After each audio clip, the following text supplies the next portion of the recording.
महाविकास आघाडीचं काय चित्र आहे, सध्या काय परिस्थिती आहे, महापालिकेला कसं समोर जाणार आहे राष्ट्रवादी? महाविकास आघाडी म्हणून आम्ही महानगरपालिका लढणार होतो.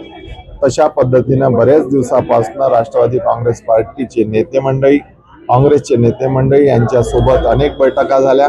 अनेक बैठका करून आमच्या नेत्यांनी एक एक सीटवर 1 to 1 सीटवर आम्ही फायनल केलं.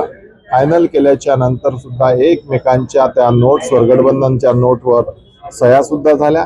त्याच्यानंतर काय कुठे घोळ अडलं, काय कोणाचे फोन आलेत, काय शेवट काय झालं, कोणत्या पक्षाला फायदा पोहोचावा याच्यासाठी तर काही ना, मला असा अंदाज आहे की काही काँग्रेसच्या पक्षाच्या नेत्यांनी हे ठरवलंच असेल की आपल्याला कुठे ना कुठे भाजपला फायदा पोहोचवायचाच आहे. अशा पद्धतीचं काम त्यांनी केलं आणि वेळेवर रात्रीचे 2 वाजता त्यांनी फोन आमचे उचलणं बंद केले. तेव्हा आमचे नेते आणि आम्ही स्वतः सतर्क झालो की यांच्या मनात बोलताना वेगळं आहे आणि करताना वेगळं आहे. ते हे लक्षात आल्याच्या नंतर आम्ही रात्रीचे 3 वाजतापासून आम्ही आमचे बीफॉर्म वाटणं सुरू केलं. एकंदरीत किती जागांवरती आता राष्ट्रवादी लढणार आहे, काय सांगा?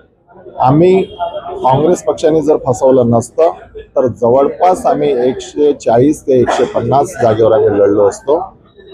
पण आमचा जो वेळ गेला, आमचं गठबंधन होईल म्हणून कधी कधी होते की उमेदवाराला आपण सांगून देतो की तू तुझी तयारी कर आणि मग वेळेवर आपण जर तिकीट देऊ शकलो नाही तर त्याची अडचण होते. ती अडचण कार्यकर्त्याची, पदाधिकाऱ्याची होऊ नये, उमेदवाराची होऊ नये, याच्यासाठी आम्ही हा निर्णय घेतला की जेवढ्यांना आम्ही तिकीट देणार आहे, जेवढे महाविकास आघाडीमध्ये उमेदवारी मिळणार आहेत तेवढ्याच लोकांना आम्ही ठेवलं आणि त्याच लोकांच्या विशेष जे मेरिटचे उमेदवार होते त्यांच्यावर चर्चा केली आणि ती चर्चा करून ती फायनल करण्याचा प्रयत्न केला.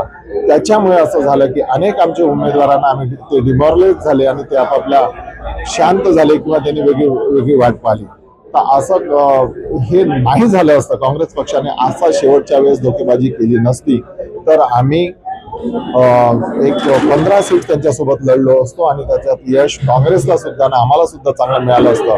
पण ह्या जर चर्चा सुद्धा पहिल्यापासून नाही केल्या असत्या की त्यांनी म्हटलं असतं की आम्हाला अजिबात महाविकास आघाडी करायची नाही आहे, तर आम्ही आमच्या नागपूर शहरात राष्ट्रवादी काँग्रेस पक्षाच्या शरदचंद्र पवारच्या गुटाने 140 ते 150 सीटा लढवल्या असतात.